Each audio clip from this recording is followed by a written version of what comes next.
నాది ఈ రెండిటి నుంచి బయటపడలేనప్పుడు పరదేవత పాదములు పట్టుకుంటే ఆవిడేం చేస్తుందంటే మహాకాళీ స్వరూపంగా మొదట లోపల ఉన్న దుర్గుణములు తొలగిపోయేటట్టు చేస్తుంది. మీరు చూడండి, ఒక ఇనప గొట్టం ఉంది, దాని లోపలంతా ఎన్నో ప్రమాదకరమైనటువంటి పురుగులు చేరిపోయి ఉన్నాయి.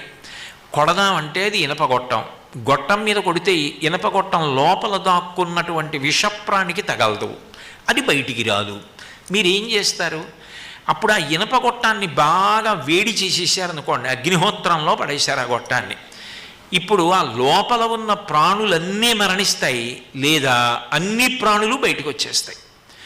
ఇనపగొట్టానికి అగ్నిస్పర్శ తగిలితే దాని లోపల ఉన్నవన్నీ బయటికి వెళ్ళిపోయినట్టే పరదేవత యొక్క స్పర్శ, ఆమె పాద స్పర్శ తగిలేటప్పటికి, ఆవిడ అనుగ్రహం కలిగేటప్పటికి కొన్ని కోట్ల జన్మల పర్యంతం